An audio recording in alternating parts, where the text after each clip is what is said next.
Hello dear student, मेरे YouTube channel ज्ञान education centre में आपका स्वागत है। आज हम देखते हैं एमपी बोर्ड के एग्ज़ाम के लिए 2025 के मैथ विषय के चैप्टर 1 के इम्पोर्टेंट क्वेश्चन को, टॉप 50 इम्पोर्टेंट क्वेश्चन और उनके सॉल्यूशन को। संख्या 5005 है। 5005 को हम अभाज्य गुणनखंड विधि से देखेंगे। संख्या 5005 का अभाज्य गुणनखंड विधि से करेंगे। हम देखते हैं इसका पहले तो हम अभाज्य गुणनखंड विधि से इसको काटेंगे। इसका क्या होगा, कट के आएगा। देखो आगे आप, इकाई अंक पे 5 है तो ये 5 से ही कटेगा। 5 से काटेंगे तो आएगा 1 0 0 1। अब हम इसे देखते हैं कितने से कटेगा ये। तो ये कटेगा 7 से। अब हम इसे 7 से काटते हैं। 7 एक कम 7, यहाँ से बचा 3 0 30 हुआ, 7 चौक 28 2 1 7 त्रिक 21। अब ये कटेगा 11 से। 11 एक कम 11, 3 बचा 3 3 33 हुए। अब ये कटेगा 13 से, यहाँ पे आए 1। हम इसको अभाज्य गुणनखंड के रूप में लिख लेते हैं। अब 5 गुणे 7 गुणे 11 गुणे 13। अतः लिखेंगे संख्या 5005 का अभाज्य गुणनखंड के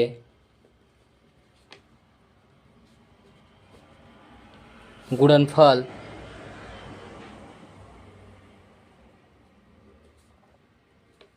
5 गुणे 7 गुणे 11 गुणे 13 होगा। यही हुआ आंसर। मुझे आशा और विश्वास है कि आपको समझ आया होगा। अब हम चलते हैं आगे क्वेश्चन नंबर 2 की ओर, जो मेरा इंपॉर्टेंट क्वेश्चन नंबर 2 है। संख्या 140 को अभाज्य गुणनखंडों के गुणनफल के रूप में व्यक्त कीजिए। अब संख्या 140 है।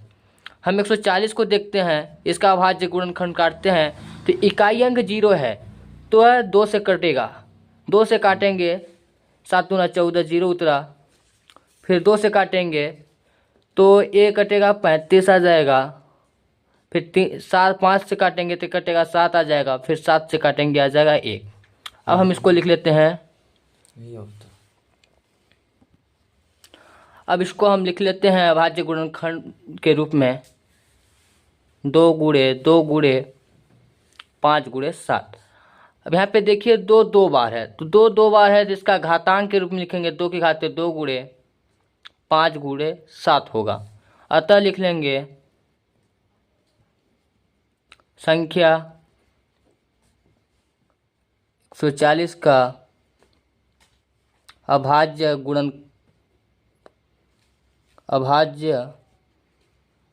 गुणनखंड के गुणनफल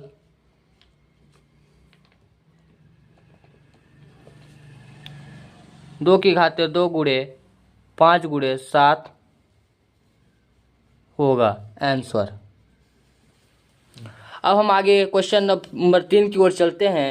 जो मेरा क्वेश्चन है, संख्या 156 को अभाज्य गुणनखंडों के गुणनफल के रूप में व्यक्त कीजिए। तीसरा क्वेश्चन है संख्या 156 को, हम इसको चलते हैं अब 156 क्वेश्चन वाले के ऊपर। 156 इसी तरह के सभी क्वेश्चंस हैं।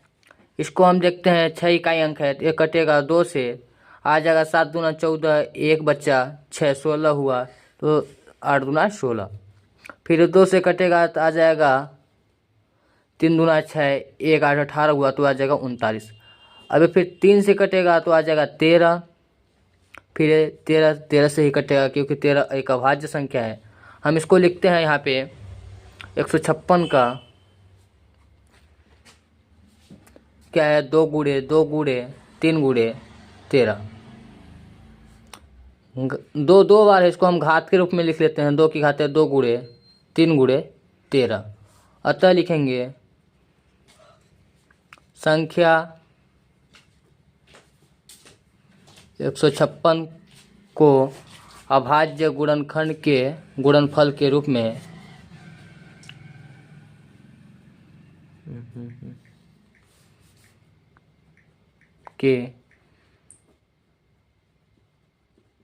गुणनफल के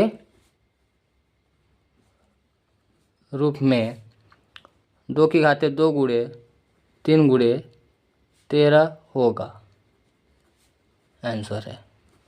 और एक इम्पॉर्टेंट क्वेश्चन के लिए आप मेरे चैनल पे जा सकते हैं, वहाँ पे इम्पॉर्टेंट क्वेश्चन दिया गया है। इसी तरह आपको हर एक चैप्टर वाइज दिया जाएगा।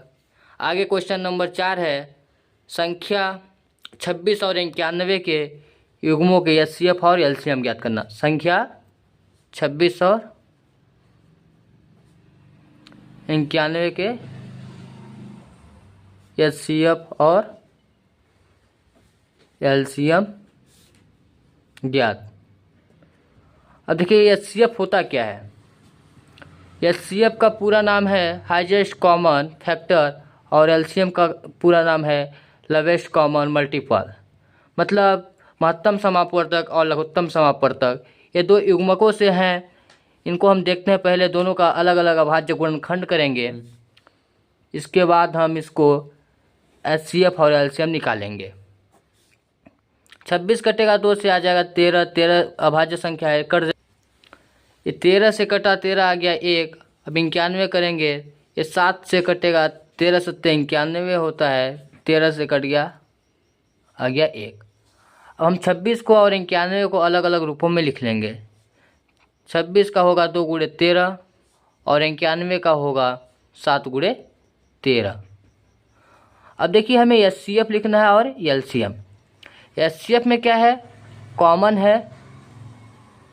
कॉमन ऐसा देखना है कि हमें जो दोनों में हो, तो हमारा संख्या दोनों में देखिए, अब हमको इसमें भी 3 दिख रहा है और इसमें भी 13 13 दोनों में दिख रहे हैं। 13 मेरा कॉमन आ रहा है, तो हम यहाँ पे एचसीएफ तो 13 लिखेंगे।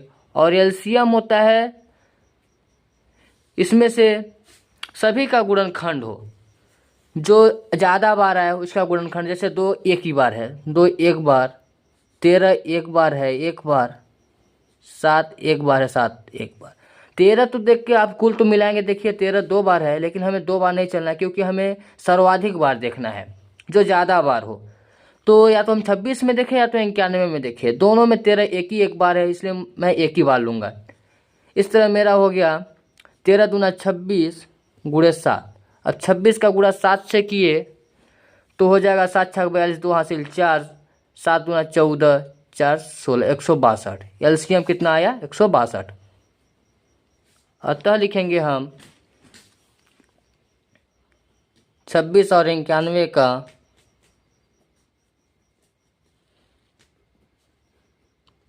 एचसीएफ 13 और एलसीएम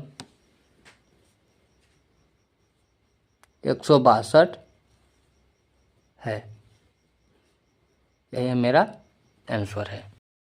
आगे हम क्वेश्चन नंबर 5 पे चलते हैं। क्वेश्चन नंबर मेरा 5 है, संख्या 6 और 20 का एचसीएफ और एलसीएम ज्ञात करना। संख्या 6 और 20 का एचसीएफ और एलसीएम ज्ञात करना। हम देखिए पिछले क्वेश्चनों में जैसे बताया कि हमें दोनों का अभाज्य गुणनखंड पहले करना है, इसके बाद इसको गुणनफल के रूप में लिखना है। 6 का हम काटेंगे, ये 2 से कटेगा आ जाएगा 3 और ये 3 से कटेगा आ जाएगा 1। 20 कटेगा 2 से आ जाएगा 10 और ये 2 से कटेगा आ जाएगा 5 और ये 5 से कटेगा आ जाएगा 1। तो हम 6 को तो लिख सकते हैं 6 बराबर 2 गुणे 3 और 20 बराबर लिख देंगे 2 गुणे 2 गुणे 5। इसमें हम लिख सकते हैं, देखिए 2 घाते 2 गुणे 5। एचसीएफ हम देखें,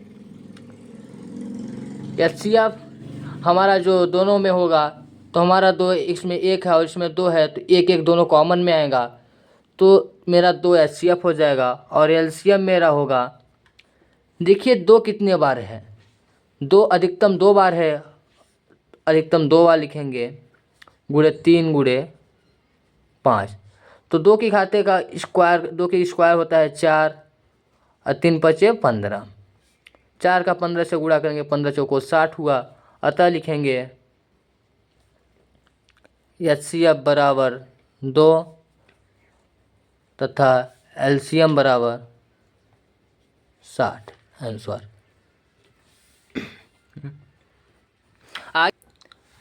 आगे देखते हैं, क्वेश्चन नंबर 6 है, संख्या 12, 15 और 21 का HCF और LCM ज्ञात कीजिए। देखिए, जैसे मैंने पिछले ही क्वेश्चन में देखा कि वहाँ पे 2 संख्याओं का HCF और LCM ज्ञात करना था। यहाँ पे 3 संख्याओं का है। क्या है क्वेश्चन? 12, 15 और 21 का HCF और LCM ज्ञात करना।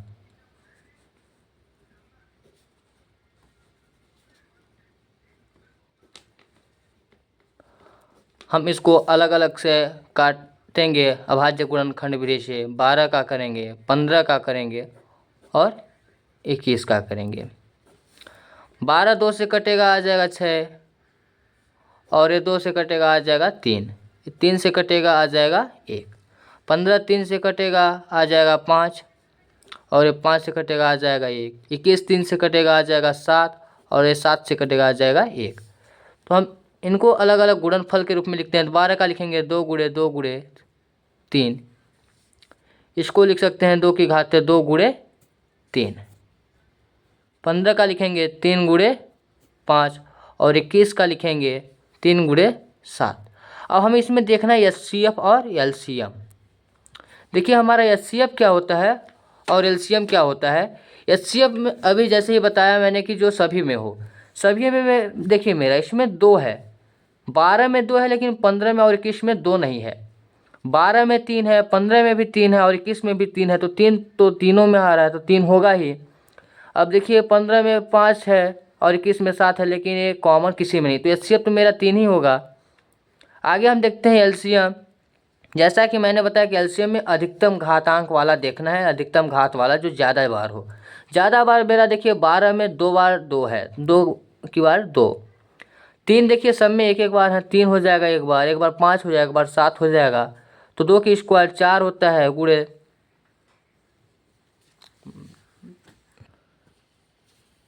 4 गुणे 3 गुणे 5 गुणे 7, 4 तिया 12 गुणे 5 सत्ते 35।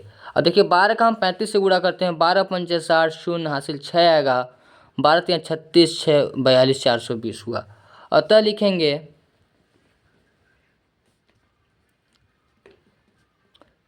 HCF बराबर 3 तथा LCM बराबर 420।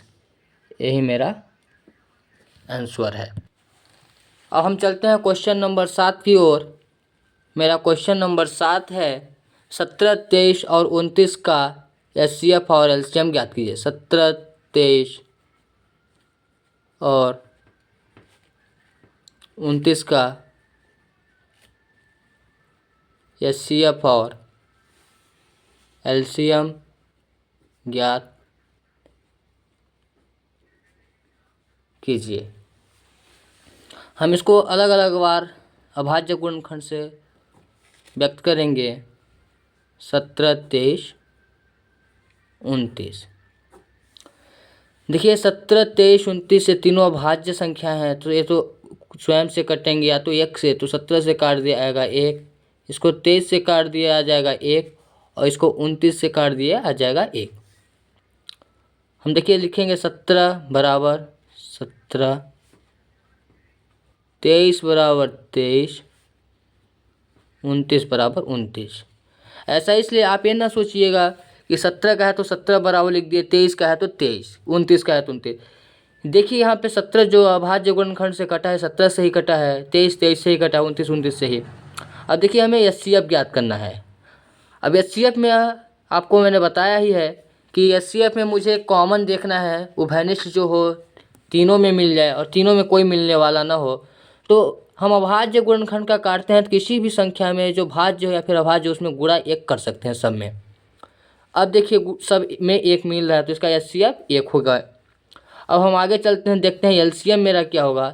तो एलसीएम देखते हैं। अब एलसीएम में बताया ही है कि जैसा कि सब में मिले जो अधिक बार हो, तो 17 एक ही बार है, 23 एक ही बार है, 29 एक ही बार है और एक ही बार है। अब देखिए हम 17 का 23 से गुणा करेंगे। 17 का 23 से गुणा करना है, फिर 29 का गुणा करना है। देखिए मैंने गुणा किया 17 का 23 से, तो आया 391 गुणा 29। अब हम 391 का गुणा 29 से करेंगे। 391 गुणे 29, 9 एक कम 9, 9 9 81 की 1 हासिल 8, 9 तो 27, 8 35, 2 एक कम 2, दोनों 18, 8 हासिल 1, 2 3 6 1 7, 9 3 8 5 13, 3 हासिल 1, 7 3 10 1 11, आया 11,339। हम लिखेंगे यहाँ पे 11,339। अतः लिखो एचसीएफ बराबर 1 तथा एलसीएम बराबर 11,339। यही मेरा आंसर है। अब हम आगे चलते हैं क्वेश्चन नंबर 8 की ओर। जो मेरा क्वेश्चन है, क्वेश्चन नंबर मेरा 8 है, संख्या 8 9 और 25 का एलसीएफ और एलसीएम ज्ञात करना। संख्या 8 9 और 25 का एचसीएफ और एलसीएम ज्ञात करना। एचसीएफ और एलसीएम ज्ञात करना। हम इसमें देखते हैं 8 का अभाज्य गुणनखंड करना है, 9 का करना है और 25 का करना है। 8 का 2 से करेंगे, 2 से काटेंगे आएगा 4, फिर 2 से काटेंगे आएगा 2, फिर 2 से काटेंगे आएगा 1। 9 का 3 से काटेंगे आएगा 3, फिर 3 से काटेंगे आएगा 1। 25 का 5 से काटेंगे आएगा 5, फिर 5 से काटेंगे आएगा 1। हम लिखते हैं 8 बराबर 9 बराबर तथा 25 बराबर। 8 बराबर है 2 गुणे 2 गुणे 2, 9 बराबर है 3 गुणे 3 और 25 बराबर है 5 गुणे 5। घातांक के रूप में हम इसको लिख लेंगे तो हो जाएगा 2 की घात 3 बराबर इसका 3 की घात 2 और 25 का 5 की घात 2। अब हमें देखिए इसमें एचसीएफ ज्ञात करना है। एचसीएफ जहाँ तक मैंने अभी आपको बताया ही है कि कॉमन आना चाहिए, और इसमें आपको देख के ही पता चल रहा है कॉमन कोई नहीं है, तो हम इसमें 1 का गुणा कर सकते हैं। तो 1 का गुणा किए तो अब मेरा कॉमन आया कितना 1। अब हम आगे देखते हैं एलसीएम मेरा क्या होगा। एलसीएम आगे चलते हैं तो एलसीएम आ जाएगा, देखिए एलसीएम में जो ज़्यादा बार हो, तो 2 की घात 3 है, 3 की घात 2 है और 5 की घात 2 है। 2 का क्यूब 8 होता है गुणे 3 का क्यूब 9 होता है और 5 का स्क्वायर 25 होता है। सॉरी, 3 का स्क्वायर 9 होता है। 8 9 72 गुणे 25। अब हम 72 का 25 से गुणा करते हैं, आएगा 25 दूना 50 शून्य हासिल 5 और 25 सत्ते हो जाएगा 175, 5 180, यह गया 1800। अतः लिखेंगे एचसीएफ बराबर 1 तथा एलसीएम बराबर 1800। ये आंसर है। अब हम आगे चलते हैं क्वेश्चन नंबर 9 की ओर। जो मेरा क्वेश्चन है क्वेश्चन नंबर 9 है, 6 72 और 120 का एचसीएफ और एलसीएम ज्ञात कर। क्वेश्चन नंबर मेरा 9 है, 6 72 और 120 का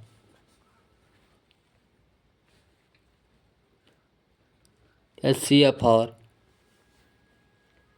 एलसीएम ज्ञात करना। 6 का अभाज्य गुणनखंड करेंगे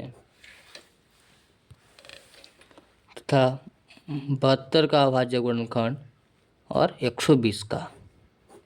6 का काटें 2 से आए 3 बचा, 3 से काट दिए 1। 72 का 2 से काटेंगे 36, 2 से कटा 18, 2 से कटेगा 9, 3 से कटा 3, फिर 3 से कटा 1। 120 का 2 से काटे आया 60, फिर 2 से काटे आया 30, 2 से काटेंगे आएगा 15, 3 से काटे आया 5, फिर 5 से काटे आया 1। अब हम इसे अलग अलग गुणनफल के रूप में लिखते हैं। 6 बराबर होगा 2 गुणे 3, 72 बराबर होगा 2 गुणे 2 गुणे 2 गुणे 3 गुणे 3 तथा 120 बराबर होगा 2 गुणे 2 गुणे 2 गुणे 3 गुणे 5। HCF देखिए, हम देखते हैं HCF मेरा क्या करना है, कॉमन देखना है, जो सब में हो। 2 इसमें भी है, इसमें भी, इसमें भी 2 लिखते हैं। गुणे देखिए 3 इसमें भी है, इसमें भी और इसमें भी 3 लिखते हैं। तो ये HCF हमारा हो गया 2 3 6। आगे हम चलते हैं, LCM देखते हैं। LCM मेरा होगा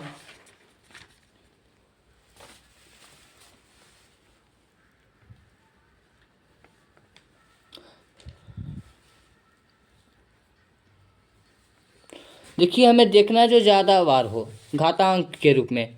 तो 2 को हम 6 को लिख सकते हैं 2 गुणे 3 अर्थात 2 की घात 1 गुणे 3 की घात 1।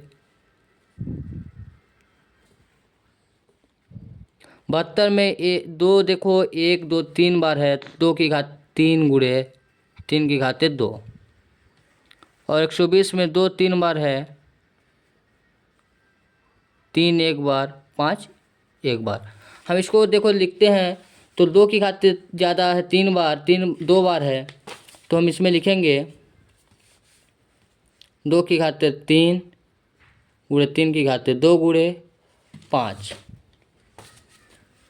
आ जाएगा। 2 की क्यूब होता है 8, 3 का स्क्वायर होता है 9, 5 एक बार, 8 9 72 गुणे 5। 5 दूना 10 शून्य हासिल है, 5 7 35 1 36। तो LCM आया 360। अतः लिखेंगे HCF बराबर 6 तथा LCM बराबर 360। आंसर आप स्क्रीनशॉट ले सकते हैं। सभी क्वेश्चनों के लिए आपको टाइम दिया गया है स्क्रीनशॉट लेने के लिए, और आपको ये क्वेश्चन समझ भी आ रहे होंगे। आगे की ओर हम चलते हैं, क्वेश्चन नंबर 10। ये मेरा क्वेश्चन नंबर 10 है। HCF 306 657 बराबर 9 दिया है। LCM 306 657 ज्ञात कीजिए। HCF 306 657 बराबर 9 दिया हुआ है। हमें LCM 306 657 का ज्ञात करना है। हमें एक सूत्र है, दो संख्याओं का HCF और LCM गुणा करने पे 2 संख्याएं ही प्राप्त होती हैं। तो मेरा सूत्र है HCF A गुणा B A कॉमा B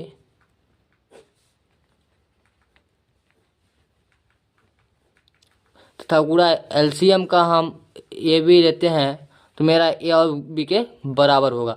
जहाँ पे सूत्र पे देखिए HCF A के जगह पे 306 और B के जगह पे 657 है, तो हम इस सूत्र से चलते हैं। HCF 306 कॉमा 657 गुणे LCM 306 कॉमा 657 बराबर A गुणे B है, अर्थात A का मान 306 और B का मान 657 होगा। अब देखिए HCF 306 657 का मान दिया है 9 गुणे LCM 306 कॉमा 657 बराबर 306 गुणे 657। अब LCM 306 कॉमा 657, इधर देखिए इसमें 9 गुणे के साथ है, तो बराबर के उस पर पक्षांतर जब होगा तो ये भाग में जाएगा, तो आएगा 306 गुणे 657 बटे 9। अब देखिए हम 306 को 9 से काटते हैं तो 9 एक कम 9 और ये कटेगा 9 त्रिक 27 आएगा 3 6 36 हुआ 9 चौक 36 कटा 34 से पूर्ण रूप से कट गया तो आएगा 34 गुणे 657। अब 34 में मैं 657 का गुणा करूँगा, लिखेंगे 657 गुणा 34, 4 7 28 8 हासिल आया 2, 4 5 20 2 22 हासिल आया 2, 4 6 24 2 26, 3 7 21 1 हासिल 2, 3 5 15 15 2 17 7 हासिल 1, 3 6 18 1 19 आया 8 2 1 3 6 7 13 3 हासिल 1, 9 2 12 1 13 हासिल 1, 9 2 11 1 12 हासिल 1 1 1 2 22,338। हम लिखेंगे 34 गुणे 657 बराबर आएगा 22,338। एलसीएम 306 657। अतः लिखो एलसीएम 306 कॉमा 657 बराबर 22,338 आंसर। आप स्क्रीनशॉट ले सकते हैं।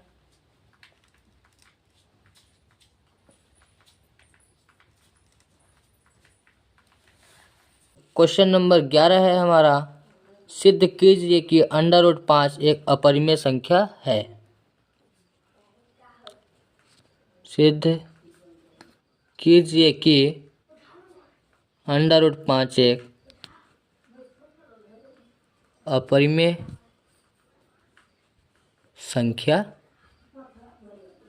देखिए आपसे ये क्वेश्चन बन जाने के बाद क्वेश्चन आएगा कि सिद्ध कीजिए कि √2 एक अपरिमेय संख्या या फिर √3 या फिर √7 या फिर मतलब जितनी भी अभाज्य संख्या हैं इसके जगह पे वो संख्या हो जाए। जैसे √5 की जगह पे हो गया √11, तो जिस तरह √5 का हल होगा सेम ऐसे ही √11 का हल होगा, इसमें कोई परिवर्तन नहीं होता है।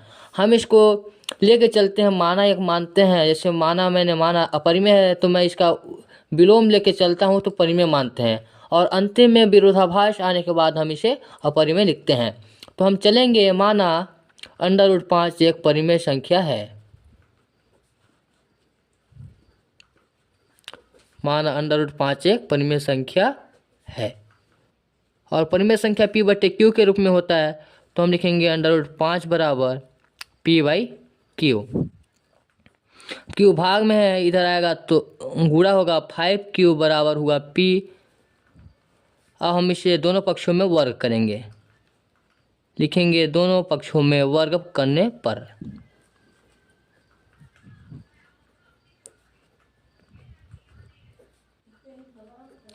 आएगा √5Q का वर्ग बराबर P का वर्ग। √5 का वर्ग 5 होगा, Q का वर्ग Q वर्ग बराबर P वर्ग आया। हम लिखेंगे अतः P² 5 से विभाज्य है। अतः जब P² 5 से विभाज्य है तब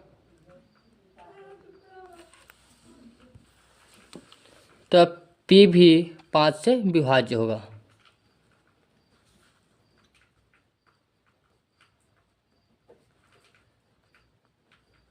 अब इसी को हम समीकरण 5Q² बराबर P² को एक समीकरण 1 लेते हैं, और समीकरण 1 को मेरा है 5Q², इसी को हम किसी रूप में मान लेते हैं। जैसे मान लिया मेरा P² है तो मैंने मान लिया कि ले लिया अतः, या फिर माना ले लें, माना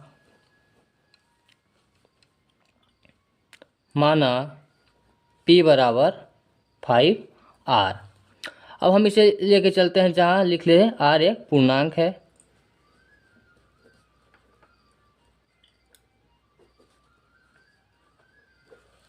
जहाँ R एक पूर्णांक है। अब हम चलेंगे समीकरण 1 से, इसमें लिखते हैं समीकरण 1 से।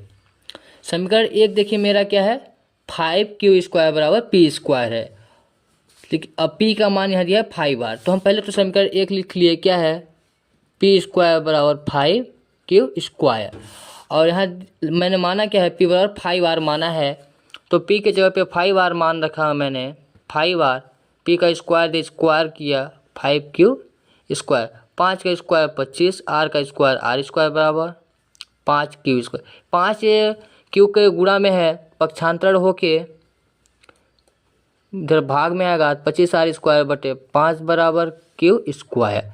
5 देखिए 25 से कट आएगा 5, तो होगा 5 r स्क्वायर बराबर q स्क्वायर। अतः लिखेंगे q स्क्वायर 5 से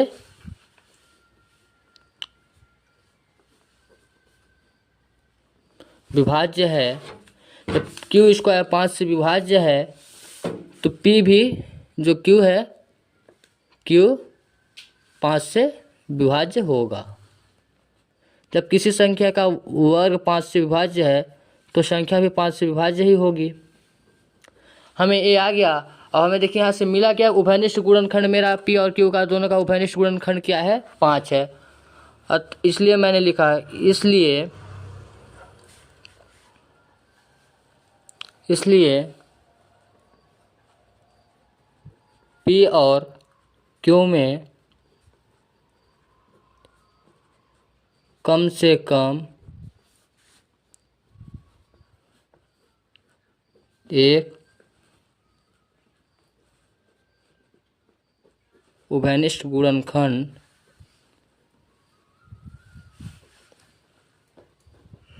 पाँच है। परंतु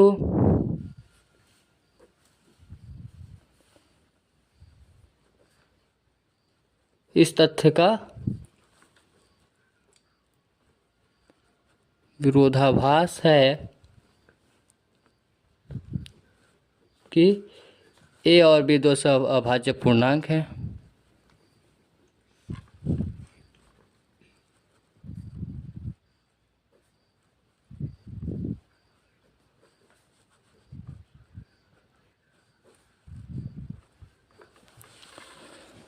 अतः यह निष्कर्ष निकलता है कि, लिख लो, इससे यह निष्कर्ष निकलता है कि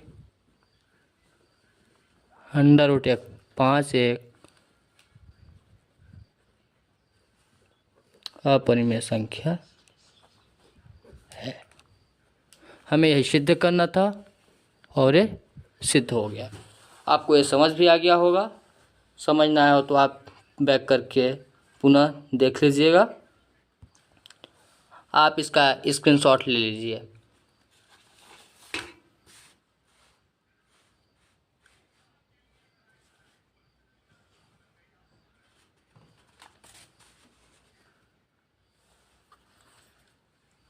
अब चलते हैं आगे प्रश्न की ओर। इससे पहले आपको मैंने बताया कि अभाज्य संख्याओं का, जैसे 2 का दे दे, 3 का दे दे, या फिर जैसे √2, √3 या फिर √7, तो इसी भी तरह आगे हमें करना है। मेरा है क्वेश्चन नंबर 12। संख्या सिद्ध कीजिए कि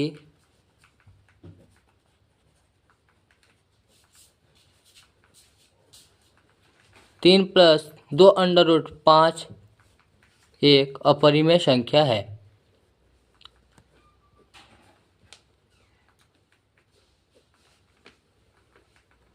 इसका हम हल करेंगे। तो जब ऐसा संख्या आता है सिद्ध करने के लिए परिमेय अपरिमेय का, तो हम इसे पहले परिमेय के रूप में मानते हैं। लिखेंगे माना 3 + 2 √5 एक परिमेय संख्या है।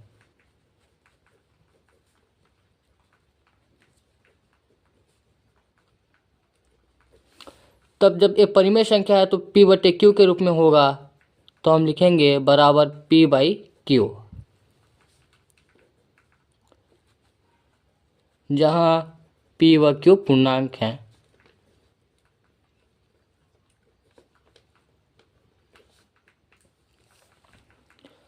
अब इसे हम लिखेंगे इधर देखिए 3 हमारा प्लस में है, बराबर के उस पार जाएगा तो पक्षांतर होगा, तो माइनस में आएगा, तो लिखेंगे p/q -3 इम्प्लाइज दैट, हम इसे हल करेंगे तो आएगा 2√5 बराबर, इसके बट्टे कुछ नहीं 1 है, p का 1 से गुणा होगा, p आएगा -3q/q। अब यहाँ पे आप देखिए 2 हमारा √5 के साथ गुणा में है, तो हम इसे बराबर के उस पार पक्षांतर करेंगे तो आएगा p -3q/2q हो जाएगा। ये 2 गुणा में था, इधर आएगा भाग में, तो भाग में आएगा तो 2 का q से गुणा हुआ 2q आया। अब हम यहाँ लिखेंगे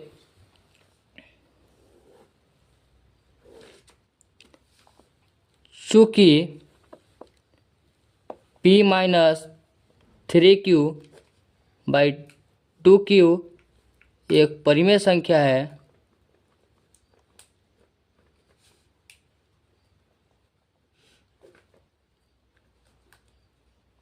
तथा √5 एक अपरिमेय संख्या है,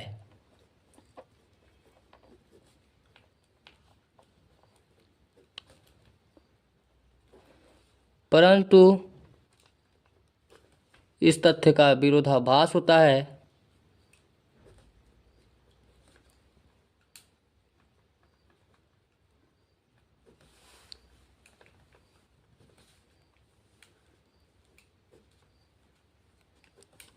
इसलिए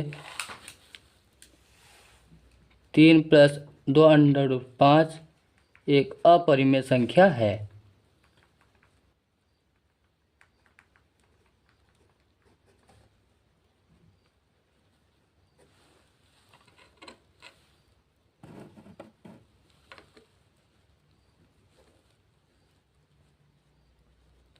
यही हमें सिद्ध करना था। आपको ये क्वेश्चन छोटे ही तरीके से और एक शानदार अच्छे तरीके से बता दिए हैं, जो आपको इसमें पूर्ण रूप से नंबर मिलेंगे और आपको ये समझ भी आ गया होगा। अब आगे हम चलते हैं क्वेश्चन नंबर 13 की ओर। आप इसे स्क्रीनशॉट ले लीजिए। अब आगे मेरा क्वेश्चन है 13 नंबर है, सिद्ध कीजिए कि 7√5 एक अपरिमेय संख्या है।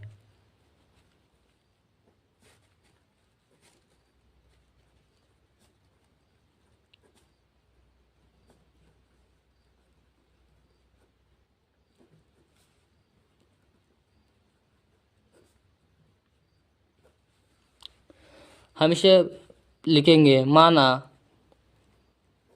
7√5 एक परिमेय संख्या है,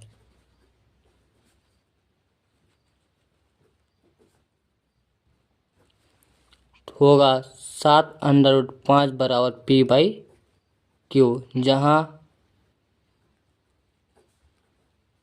p व q पूर्णांक है। अब देखिए यहाँ पे इम्प्लाइज एट लगा है, 7 इधर √5 के साथ गुणा में है, बराबर के उस पर पक्षांतर होगा तो जाएगा ये भाग में, तो हो जाएगा 7q। हम लिखेंगे यहाँ पे चूँकि p/7q एक परिमेय संख्या है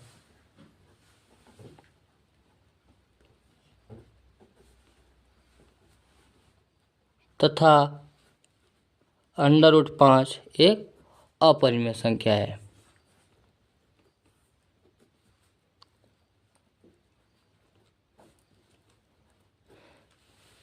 परंतु मैंने माना क्या है कि 7/5 दोनों एक परिमेय संख्या है, लेकिन इस तथ्य का विरोधाभास हो रहा है, इसलिए मैंने लिखा, परंतु इस तथ्य का विरोधाभास हो रहा है,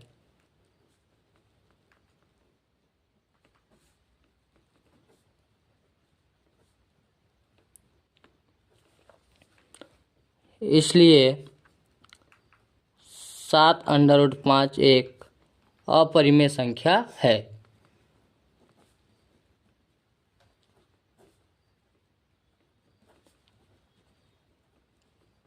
प्रूव्ड। आगे अब आप स्क्रीनशॉट ले लीजिए, एक बहुत ही छोटे तरह से हुआ और यहाँ पे आप देख सकते हैं एक शानदार तरीके से सॉल्यूशन आपके सामने है। आगे हम चलते हैं क्वेश्चन नंबर 14 की ओर। जो मेरा क्वेश्चन है सिद्ध कीजिए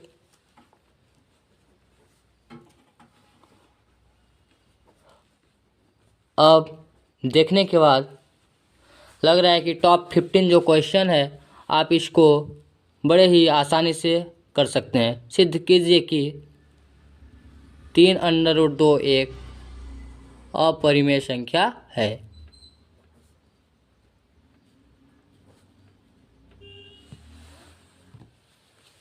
इसमें हम लिखेंगे माना 3√2 एक परिमेय संख्या है।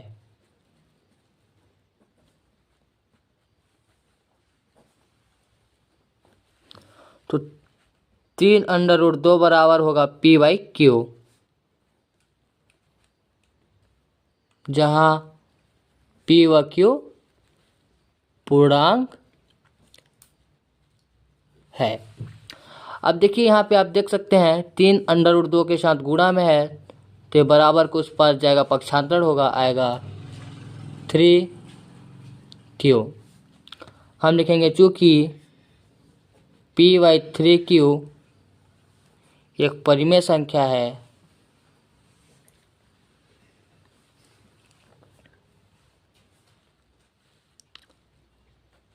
तथा √2 एक अपरिमेय संख्या है, परंतु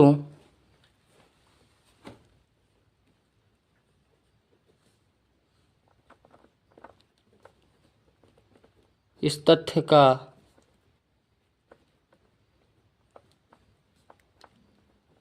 विरोधाभास हो रहा है, इसलिए 3√2 एक अपरिमेय संख्या है।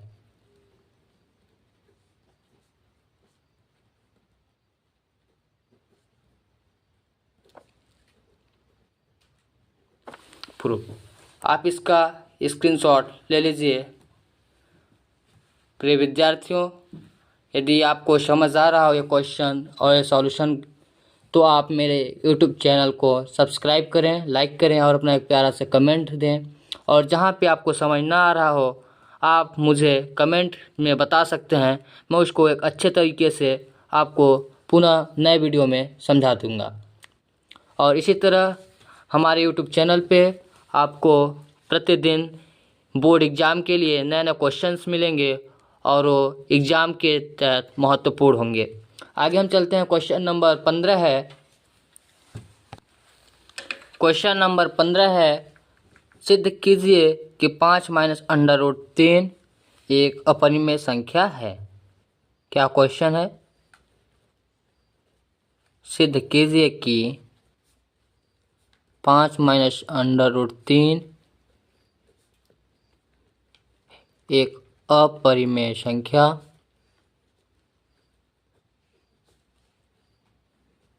है। हम इसका हल करेंगे, लिखेंगे माना 5 - √3 एक परिमेय संख्या है।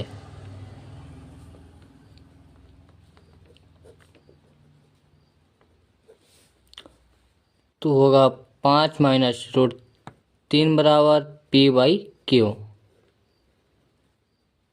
जहाँ p व q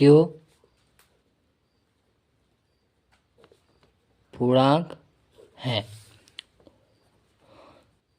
देखिए यहाँ पे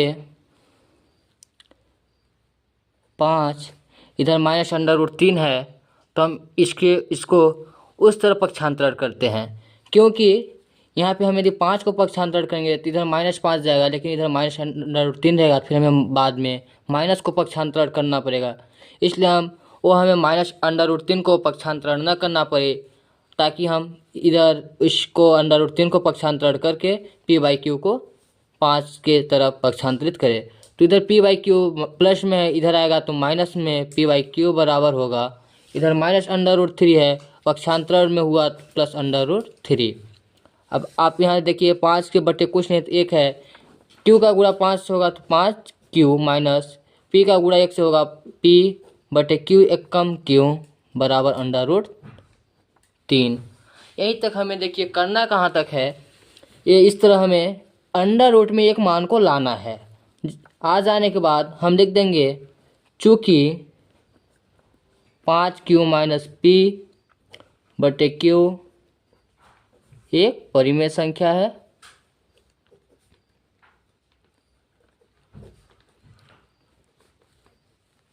तथा अंडर√3 एक अपरिमेय संख्या है।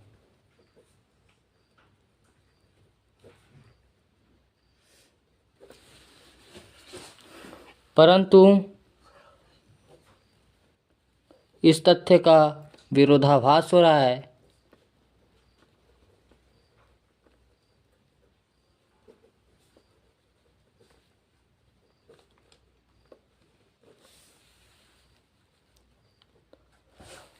अतः 5 माइनस अंडर√3 एक अपरिमेय संख्या है।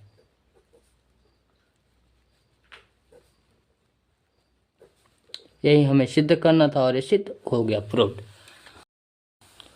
आप इसको स्क्रीनशॉट ले लीजिए और आप इसे अपने दोस्तों को शेयर करें तथा चैनल को सब्सक्राइब करें, लाइक करें और अपना समझ आ गया हो तो एक प्यारा सा कमेंट करें। और यदि आपको किसी भी क्वेश्चन में डाउट हो तो आप कमेंट में उस क्वेश्चन को बता दीजिए, हम नेक्स्ट वीडियो में आपके डाउट को क्लियर करेंगे। इस तरह बोर्ड एग्ज़ाम 2025 के लिए गणित के चैप्टर 1 का वास्तविक संख्या का क्वेश्चन सॉल्यूशन कंप्लीट हुआ। आगे आपको हम नेक्स्ट चैप्टर का इसी तरह क्वेश्चन देंगे बोर्ड एग्ज़ाम के लिए और उसका सॉल्यूशन कराएंगे। अंतिम में आपको धन्यवाद। जय हिंद, जय भारत।